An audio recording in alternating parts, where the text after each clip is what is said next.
Saya sudah menikah dan sekarang sudah berpisah. Ternyata saya dibohongi selama perkenalan, sampai yang ternyata dia adalah seorang gay. Gay itu LGBT. Gay itu kalau nampak anak gadis cuek aja dia, tapi kalau nampak anak lajang meniti air liurnya. Itu gay.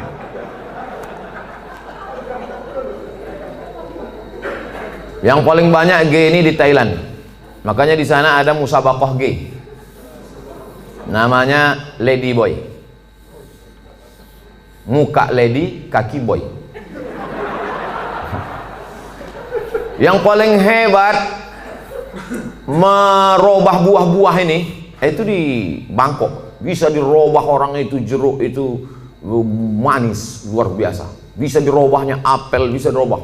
Genetika tanaman bisa mereka buat. Bisa itu limau jeruk manis itu tak berbiji dibuatnya. Tapi yang lebih hebat, bisa orang pun tak berbiji dibuatnya. Itulah hebat. Luar biasa mereka. Ini gini. Oke, kita lanjutkan. Hati saya hancur Pak Ustaz. Jangankan ibu, saya pun ikut merasakannya.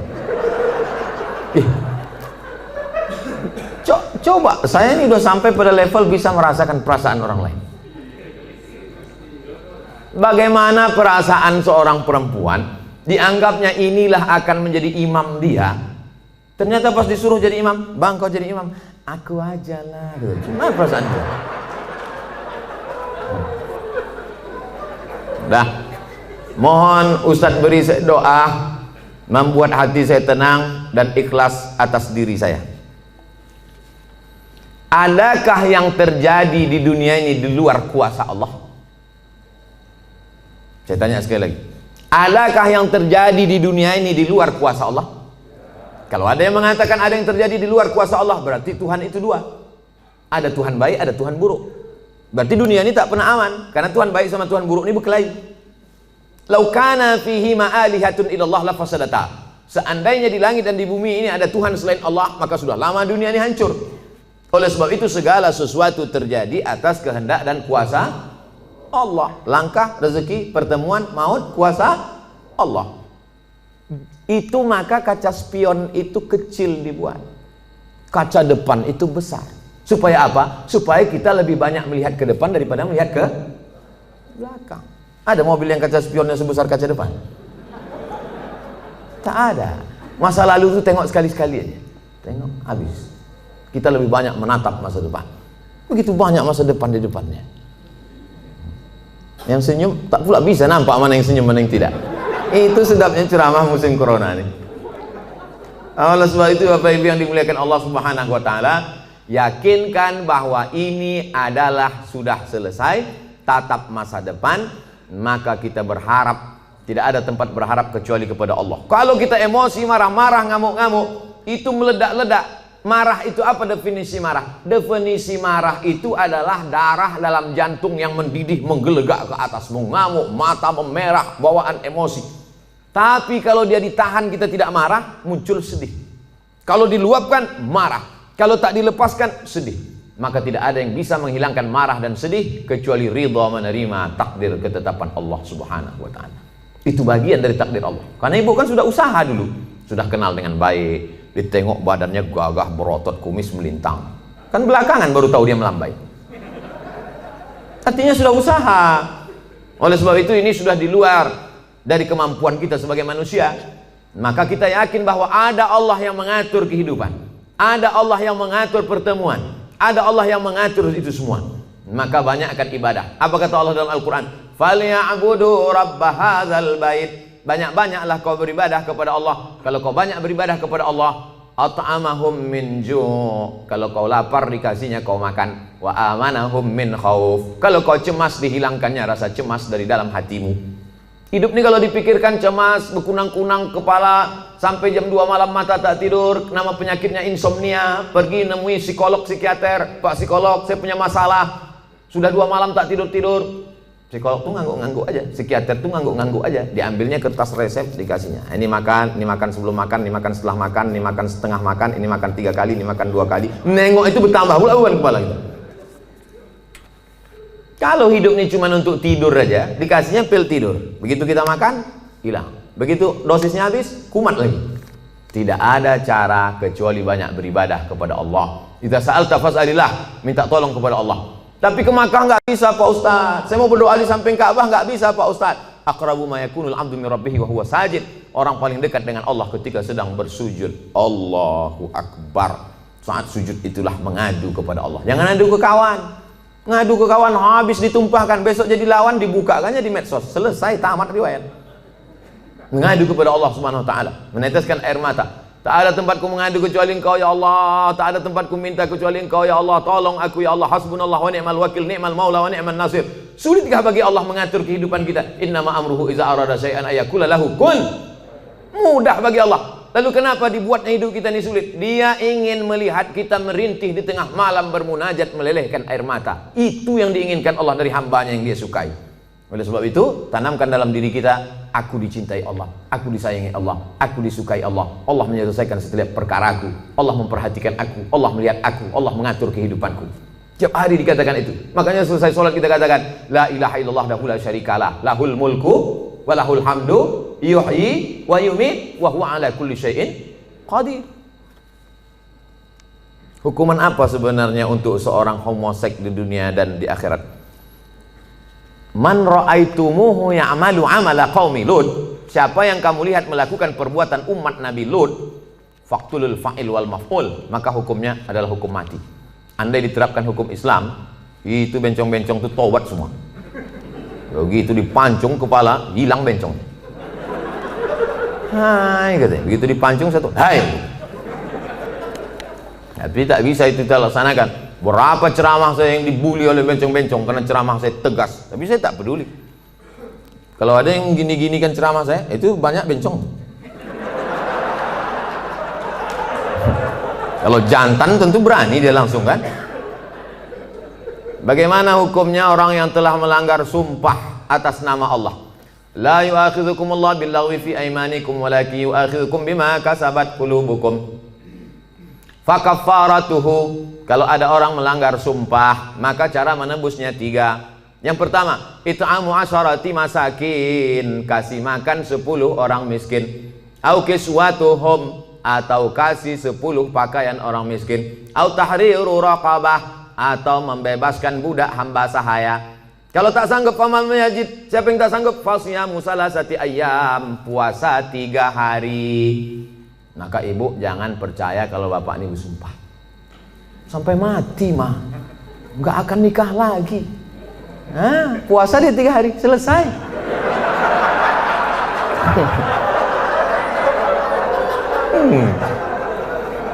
Jadi saya ketemu sama bapak-bapak, bapak-bapak, Ustadz, aku dulu Pak Ustadz sudah bersumpah aku sama biniku, aku tak akan, walaupun kau mati meninggal dunia, aku tak akan nikah lagi sampai mati. Terus ini istri bapak, iya 3 hari dia meninggal, nampakku yang lain katanya. Tapi bapak udah bersumpah, puasa aku 3 hari gitu. Hati-hati, mohon maaf Pak, aku bukakan pula ceritanya.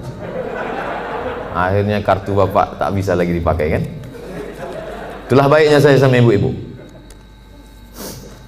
Apakah ada taubat bagi orang yang telah melanggar sumpah itu Pak Ustadz? Dia sudah memain-mainkan nama Allah. Maka menebus sumpah itu hanyalah sekedar menebus perbuatannya, tapi perbuatan dia. Salah satu la yanzurullahu ilaihim. Ada 3 orang yang tidak dipandang Allah pada hari kiamat. La yukallimuhumullah, tak diajak bicara oleh Allah. Walahum azabun alim. Mereka diazab dengan azab yang amat sangat menyakitkan. Siapa itu? Orang yang bersumpah palsu, terutama dalam berdagang. Berapa ini harganya? Aku tak ada ngambil untung, ini aku jual modal aja nih, demi Allah. Mana ada orang jual modal? Kau kalau bohong jangan 4 kali. Tak ada orang jual modal, pasti dia ngambil untung. Udahlah bohong, mau melakukan barang, itu tak dipandang Allah, tak dilihat Allah pada hari kiamat. Apalagi yang bersumpah-sumpah itu, pakai Quran pula itu di atas. Saya bersumpah akan menjadi PNS, bersedia ditempatkan di seluruh Indonesia dari Sabang sampai Papua, bersedia 3 hari tempat sana, balik ngurus surat pindah. La ilaha illallah Rasulullah. Mudah-mudahan yang sudah bersumpah nih taubatnya diterima Allah SWT. Banyak juga.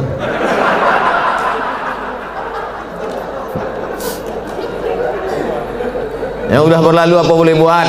Illa man taba, kalau dia bertaubat, wa amana, beriman, wa amila amalan salihah, taubat nasuha, beriman dengan baik, beramal soleh. Ulaika yubaddilullahu sayyiatihim hasanat, maka semua yang buruk-buruk, dosa-dosa yang jelek-jelek dulu, insya Allah diganti Allah dengan yang baik-baik. Taubat, mandi taubat, macam mandi wajib, basah semuanya.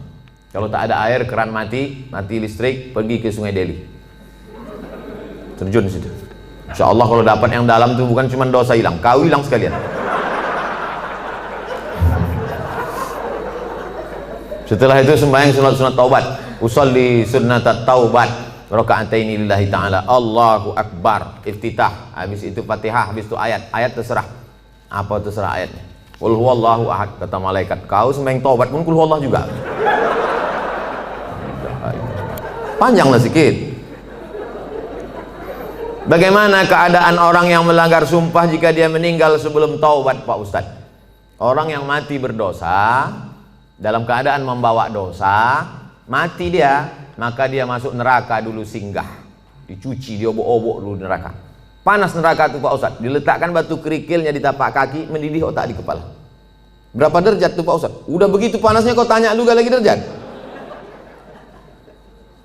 Ya belau ka'baihi, sampai ke mata kaki, yaghli bihadi mauhu, hadis riwayat Bukhari, mendidih otak di kepala. Makanya selalu doa kita, Rabbana atina fid dunya hasanah wa fil akhirati hasanah wa qina azabannar. Insya Allah semua yang hadir ini masuk surga, tak singgah di neraka. Bagaimana pandangan Ustadz ketika seorang pemimpin bertutur kata tak santun, tak bertata krama kepada bawahannya, padahal hakikatnya seorang pemimpin itu harusnya bisa menjadi panutan bagi orang yang dipimpinnya.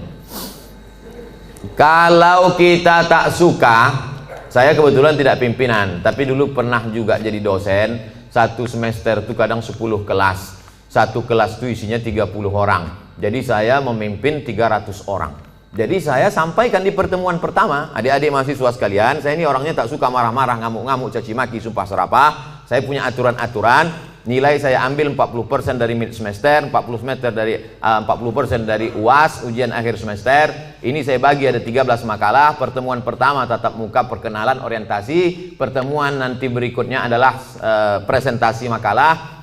Kalau kalian sedang tidak mood, sedang malas, jangan datang ke kampus, karena aku tak bisa menengok kalian main-main di dalam, main HP. Nah, saya kasih tahu, kalau kalian tak siap makalah, jangan kalian datang. Kalian buat izin, kalian bisa telepon saya, bisa kirim WhatsApp saya. Nah, kita kasih tahu dari awal. Kita yang paling tahu tentang diri kita, apa yang membuat kita marah. Kalau kita pula mau mengasih tahu dia, kasih tahu dengan baik. Jangan kita marah kepada ini, kita lampiaskan ke sini. Qaulun ma'rufun, ucapan yang baik, wa maghfiratun, pemberian maaf, khairun, lebih baik. Pimpinan juga tak bisa marah-marah. Apa titel bapak tuh? Mudah marah. Nah, oleh sebab itu maka, tapi pemimpin tak boleh pula tak marah. Karena kalau pemimpin tak ada marah, makanya ada punishment, ada hukuman, ada SP1, ada SP2, ada SP3. Mesti ada ketegasan, mesti ada disiplin. Saya tak suka juga setelah pengajian ini, terserah kalian lah, mau kerja tak apa. Aku udah kuserahkan semua pada Allah. Tak betul. Ya, jadi sebetulnya Islam itu meletakkan sesuatu pada tempatnya. Jadi jangan bayangkan Nabi itu tak pernah marah. Nabi pernah marah, naik dia ke atas mimbar, merah wajahnya, merah matanya, marah dia. Jadi Nabi itu menempatkan sesuatu pada tempatnya. Salam dia, assalamualaikum warahmatullah. Ditengoknya banyak yang tak sholat berjamaah, marah Nabi.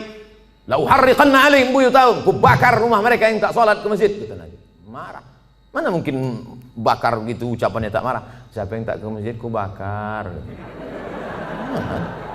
Marah. Cuman marah pada tempatnya. Ini banyak orang sekarang kan tak menempatkan sesuatu pada tempatnya. Orang yang menempatkan sesuatu pada tempatnya namanya adil. Lawan dari adil zalim. Jadi kalau kita marah-marah aja sama orang, itu zalim. Bermasalah di rumah, marah ke security, itu zalim. Apa pula aku yang salah ke security? Awas kau kutuntut di akhirat nanti. Apakah benar apabila suami memakan penghasilan istri hukumnya haram?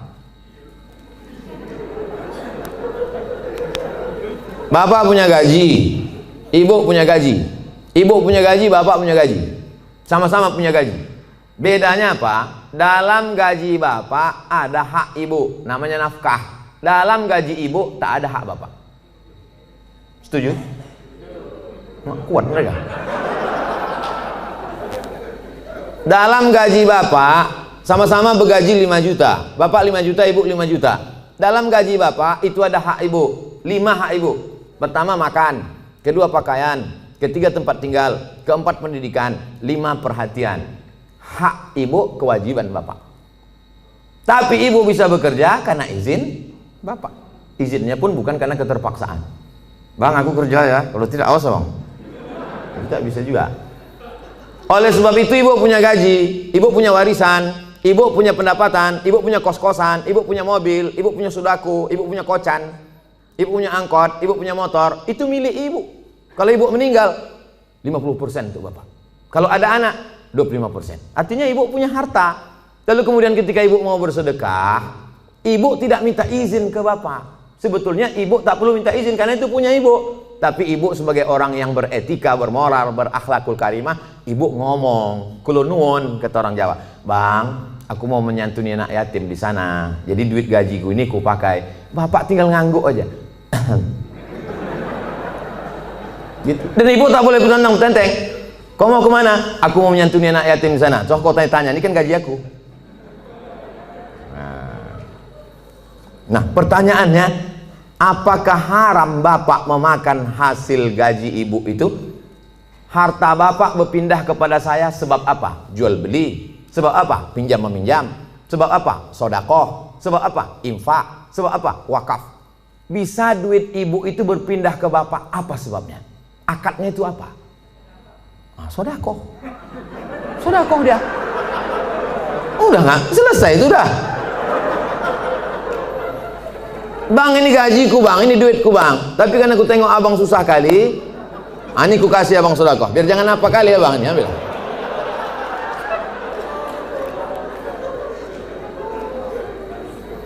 Assalamualaikum Ustaz.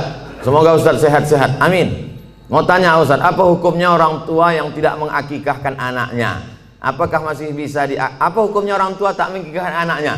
Kullu mauludin, setiap anak yang lahir rohinatun, tergadai. Jadi kalau mobil kita tergadai, STNK BPKB kita gadaikan, setelah ada duit kita tebus. Maka anak kita ini tergadai. Bagaimana cara menebusnya? Tulbahu anhu yauma sabi'ihi. Sembelihkan kambing hari ke-7.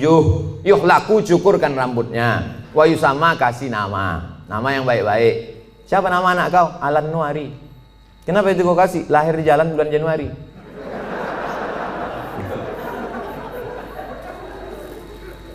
Kasih nama yang baik-baik, cukurkan rambutnya karena itu rambut kotor di dalam, lalu kemudian sembelihkan kambing hari ke-7. Tak ada duit hari ke-7, hari ke-14. Tak ada duit hari ke-14, hari ke-21. Lewat 21 tak usah tengok tanggal lagi. Setahun, 2 tahun, 3 tahun, 5 tahun, taman SD, taman SMP, taman SMA. Tapi kalau dia udah semester 2, hanya potong kambing aja. Tak usah potong rambut lagi. Tak pula diayun pakai marhaban.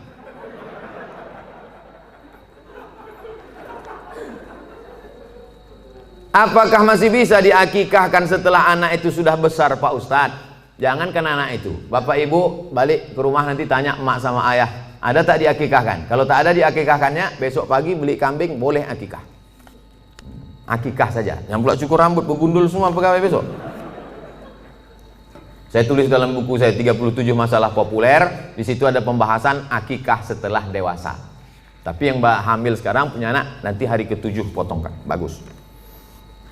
Bolehkah zakat harta dan sedekah diberikan kepada adik kandung yang beda ibu status adik saya? Tidak boleh memberikan zakat kepada orang yang wajib dinafkahi. Bapak, Mama, ini 5 juta zakat abang sekaligus belanja kita bulan ini. Bapak wajib menafkahi ibu, maka bapak tak boleh berzakat kepada ibu. Tapi ibu boleh berzakat ke bapak. Itu bedanya. Ibu boleh berzakat. Bang, ku tengok abang udah agak-agak fakir miskin nih bang. Nah, jadi bang itu zakat. Tengok susah kali kau bang. Nah, ini pakai lain. Ini gaji ku bulan ini. Ibu bergaji sebulan 10 juta. 1 juta 25.000, 2,5%. Jadi kalau 10 juta 250.000. Nah, ini zakatku bang 250, yang 750 ini sedekah. Adapun infak nanti ku tengok prestasi ya bang.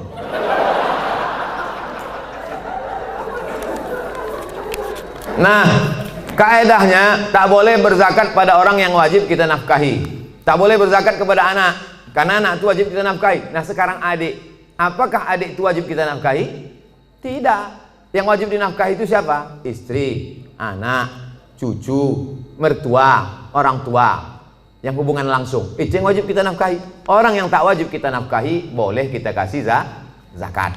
Kalau kita bersedekah pada orang jauh, nilainya 1 sedekah. Tapi kalau kita bersedekah pada orang dekat, nilainya 2. 1 sedekah, 1 lagi silaturahim. Tapi banyak orang tak mau sedekah ke keluarga dekat. Kalau sedekah sama orang lain.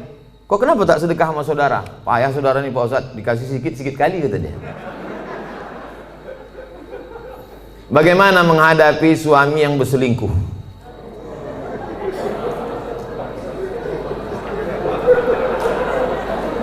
Udahlah dikasih zakat, berselingkuh pula. Ilaha illallah. Parah kali orang Medan ya. Ibu punya wali 6 orang. Jadi bukan ibu memanggil bapak itu dengan membawa centong. Sini bang, bukan gitu. Ibu punya wali 6 orang. Pertama ayah. Yang kedua atuk opung. Yang kedua abang ayah. Yang ketiga adik ayah. Yang keempat abang. Yang pertama ayah. Yang kedua datuk opung. Yang ketiga abang. Yang keempat adik laki-laki.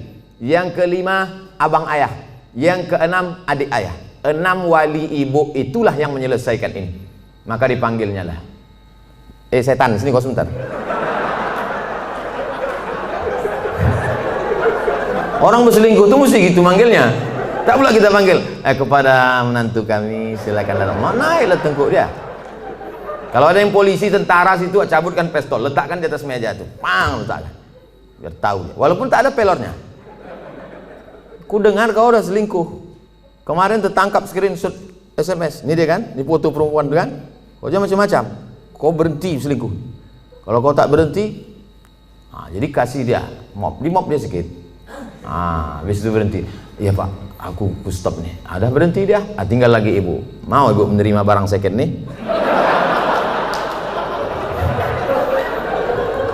Kalau ibu kata ibu, Pak Ustadz, aku ikhlas menerima dia Pak Ustadz. Tak bisa aku berpindah ke lain hati Pak Ustadz. Terimalah dia.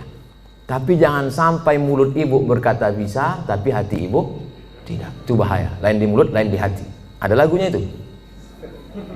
Kalau ibu berkata bisa, katakanlah bisa. Tapi kalau katakan tidak, katakan tidak. Karena banyak perempuan berkata mulutnya bisa, tapi pas begitu jalan bersama terbayang dia selingkuhan siapa sih. Itu menjadi masalah. Hidup ini singkat bu. Hidup ini singkat. Jangan sampai gara-gara ini terpengaruh kepada sholat ibu, ibadah ibu, kerja ibu. Oleh sebab itu pikirkan baik-baik.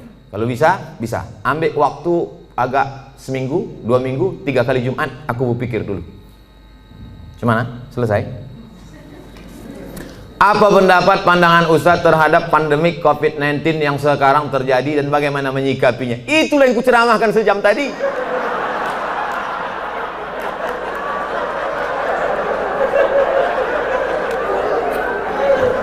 Itulah yang kucakapkan dari tadi. Mungkin pertanyaan ini ditulis sebelum tadi datang diserahkan ke panitia. Jadi sebetulnya sudah terjawab. Kalau tak terjawab juga, tinggal tonton aja Ustadz Abdul Somad Official Channel.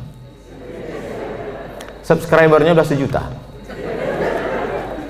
Mana tahu nanti dicarinya yang mana channel itu yang ada 1 juta subscriber. Jika kita mengetahui bahwa pasangan hidup kita telah mengikuti ajaran Syiah, apa yang harus kita lakukan? Apa hukumnya? Perbedaan kita dengan Syiah ini 5. Yang pertama, Syiah wajib mengimani imam 12.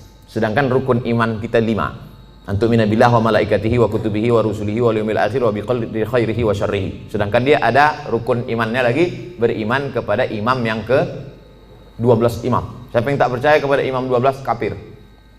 2, mereka mencaci maki sahabat Nabi. Karena kata mereka setelah Nabi meninggal itu mestinya penggantinya Sayyidina Ali. Lalu kata mereka Abu Bakar dengan Umar itu merampas khilafah Ali. Dan sahabat yang lain diam melihat kebatilan. Maka sahabat-sahabat Nabi itu kata mereka kafir. Yang ketiga, kata mereka ada Quran yang disebut dengan Mushaf Fatimah. Tebalnya 3 kali lipat daripada Quran ada kamu sekarang. Kenapa buktinya musabaqah tilawatil Quran mereka pakai Quran yang ada sekarang? Kata mereka, sebelum Imam Al-Qaim, mereka menunggu imam yang ke-12. Imam yang ke-12 itu katanya bersembunyi di Sirdab, di bukit di Irak, dalam terowongan. Itu mereka tunggu-tunggu, belum keluar lagi. Nanti kalau keluar imam yang ke-12 itu, dibawanya kitab yang asli, sementara yang asli itu datang, pakai aja yang KW ini dulu, kata dia. Yang keempat, mereka ada meyakini namanya taqiyah. Taqiyah itu kalau di tengah orang ahlu sunnah, pura-pura dia ahlu sunnah. Kalau di sini banyak Muhammadiyah, pura-pura dia Muhammadiyah. Kalau di sini banyak Al-Wasliyah, pura-pura dia Al-Wasliyah. Kalau di sini banyak NU, pura-pura dia NU. Kalau di sini banyak ahlu sunnah, dia bilang Sunni. Kau ini Syiah apa Sunni? Aku Sunni. Kalau kebetulan banyak Syiah, kau sunnah apa Syiah? Aku Syiah. Kalau kebetulan situ 50-50, kau sunnah apa Syiah? Aku Susi. Susi, sunnah Syiah. Yang kelima, mereka ini menghalalkan nikah mut'ah. Nikah mut'ah itu bagian dari akidah keyakinan. Mut'ah itu artinya enak. Mut'ah itu artinya nikmat. Nikah mut'ah itu nikah kontrak. Jadi boleh nikah kontrak. Aku nikah mut'ah sama engkau dari jam 5 pagi sampai jam 5 sore dengan mahar 50.000 tunai, sah. Dalam Islam tak boleh nikah mut'ah. Oleh sebab itu inilah perbedaan, 5 perbedaan menurut Syekh Ali Jum'ah, ulama besar. Kita berpegang teguh dengan ahlus sunnah wal jamaah. Kalau ada suami ibu atau istri bapak yang ikut golongan ini, ajak dia balik, bawa dia ke ketua MUI, bawa dia ke dokter Ardiansah Sekum MUI, supaya diceramahi dia, dibalikkan kepada ahlus sunnah wal jamaah. Karena tak mungkin bisa bersama. Antara NU Muhammadiyah masih bisa, antara Al-Wasliyah dengan Muhammadiyah masih bisa, karena masih sama ahlus sunnah wal jamaah. Apakah sah sholat jika kita tak tahu arti bacaan sholat tersebut? La sholat liman lam yaqra bi fatihatil kitab. Tak sah sholat kalau tak baca Fatihah. Apakah disyaratkan tahu artinya? Tidak. Tahu secara global saja. Allahu akbar kabira walhamdulillahi katsira subhanallahi bukratan wa asila. Tahu secara global. Apalah arti doa iftitah itu? Allah Maha besar. Selebihnya yang kau tanya aku, macam tak ada lagi pertanyaan lain. Nah, gitu cara jawabnya kalau kita tak tahu. Habis itu Fatihah. Fatihah secara umum tahulah kita. Alhamdulillah rabbil alamin, arrahmanir rahim, maliki yaumiddin, iyyaka na'budu wa iyyaka nasta'in, ihdinas siratal mustaqim, siratal ladzina an'amta 'alaihim ghairil maghdubi 'alaihim waladdallin. Ayat begitu juga. Qul huwallahu ahadun illahus samad lam yalid wa lam yulad wa lam yakul lahu kufuwan ahad. Jadi andai tak tahu artinya tetap sah. Tapi kita berusaha untuk tahu. Maka belilah Quran yang ada terjemahnya. Ada terjemahnya, ada tajwidnya, ada asbabun nuzulnya, ada tafsirnya. 250.000. Jangan tawar-tawar lagi. Harga sepatu 500. Sepatu yang menjaga tapak kaki dari tai ayam 500 harganya. Quran yang menjaga diri dari api neraka. Quran waktu akad nikah dulu. Diletakkan di ruang tamu dalam peti kaca. Setiap tamu datang ke situ macam nengok kucing. Mana yang lebih diutamakan? Ibu atau istri? Ibu-ibu mesti berkata, aku milik suamiku, suamiku milik ibunya. Banyak yang mengangguk. Yang tak mengangguk, ragu dia. Aku milik suamiku, suamiku ini milik emaknya. Ibu kenal bapak ini kan setelah dia kerja, setelah dia 22 tahun, setelah dia tamat, setelah dia kuliah, setelah dia punya duit. Dulu waktu tapak kakinya 2 jari, panjangnya sejengkal, kenal ibu sama dia? Mana kenal? Oleh sebab itu muliakan dia dengan memuliakan ibunya. Bapak juga begitu. Bapak muliakan ibu bapak di depan istri bapak. Kehormatan, kemuliaan. Adinda, ini emakku. Tak ada mantan emak, mantan bini ada. Oleh sebab itu maka ini tak bisa dibenturkan, jangan dilagakan ini antara emak dengan ibu ini. Oleh sebab itu maka ini masa lalu, yang ini masa depan. Maka insya Allah bapak ibu bisa menjaga. Waktu kemudian kita menyampaikan nanti waktu bapak punya anak perempuan, bapak sampaikan itu, hai anakku, kau perempuan, kau punya laki, kau punya suami, suamimu itu punya emak. 3 kali nak Nabi menyuruh berbakti kepada dia. Jangan sampai mak tua umur 80 tahun datang ke rumah, nak mintalah duit kau 50.000, mak belum makan lagi. Apa kata si abang tuh? Sebentar ya mak, aku tanya biniku dulu. Kalau ada bapak yang begini, insya Allah selamat dari azab kubur. Saking kan menderitanya udah di dunia ini. Nah, oleh sebab itu maka jangan benturkan antara dua ini.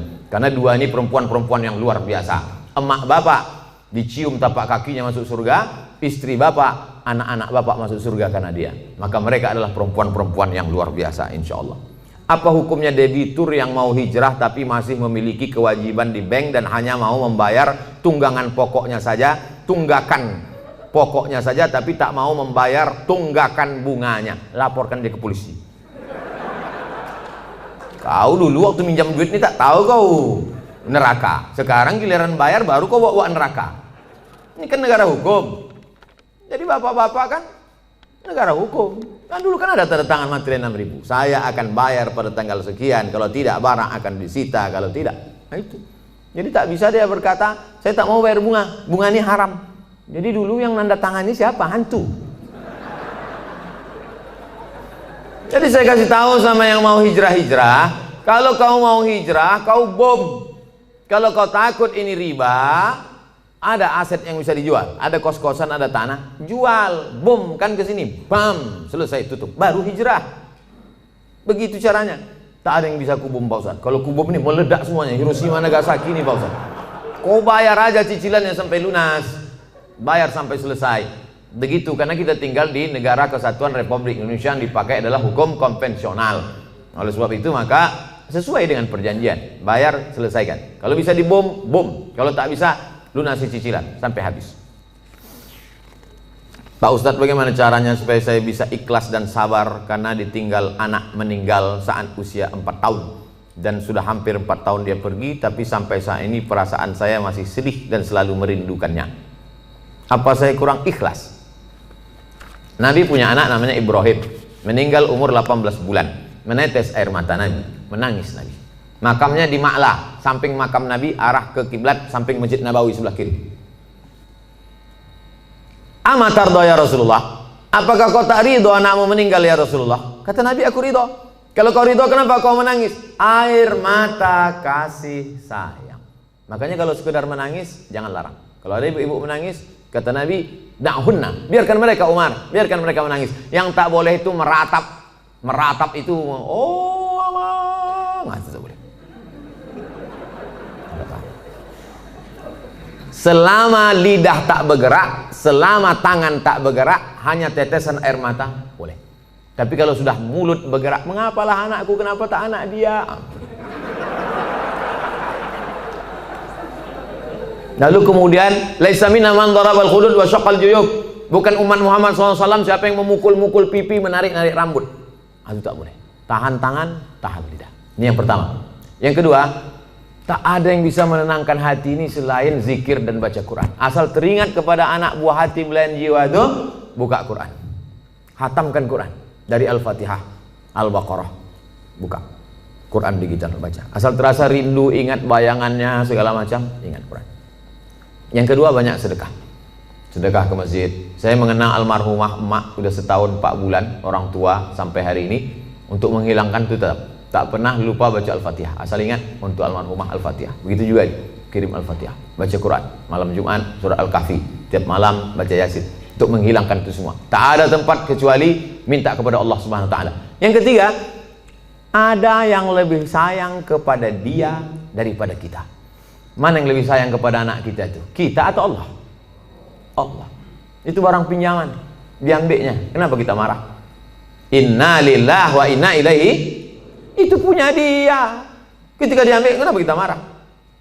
Ini mimbar ini bukan punya saya, ini mikrofon ini bukan punya saya. Ketika diambil marah saya, berarti saya gila. Ini bukan punya saya, kecuali ini saya bawa dari rumah. Bukan punya kita. Maka yakinkan bahwa ada yang lebih sayang daripada aku. Yang keempat, berpisahnya hanya sekejap.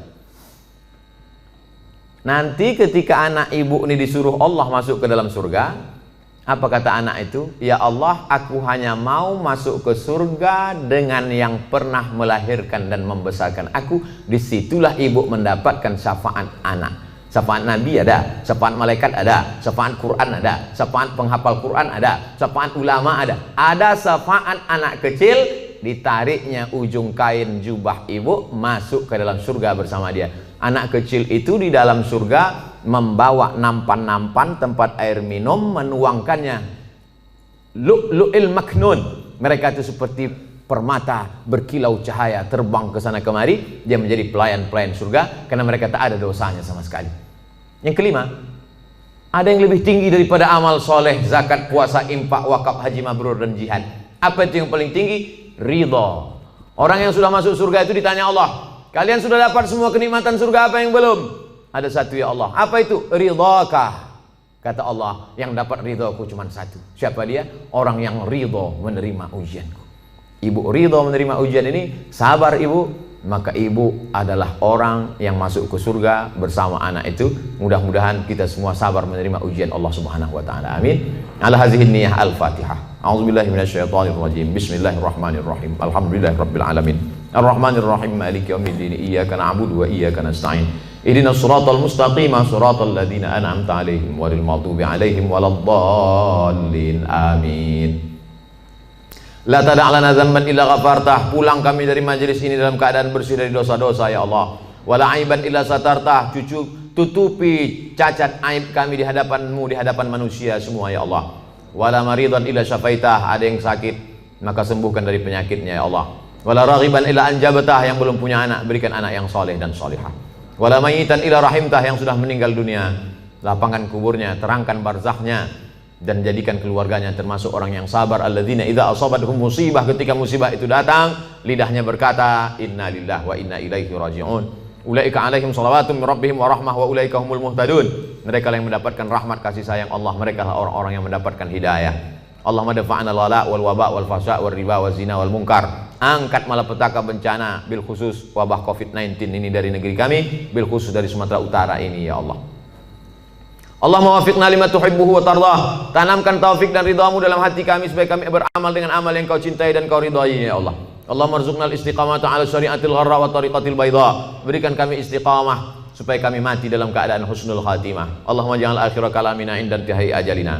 Ketika ajal kami sampai, saat malaikat maut mencabut nyawa kami, jadikan yang terakhir keluar dari mulut kami la ilaha illallah Muhammadur Rasulullah sallallahu alaihi wasallam. Rabbana atina fid dunya hasanah wa fil akhirati hasanah wa qina adzabannar. Wa sallallahu ala sayyidina wa maulana Muhammad wa ala alihi wa sahbihi wasallam walhamdulillahi rabbil alamin.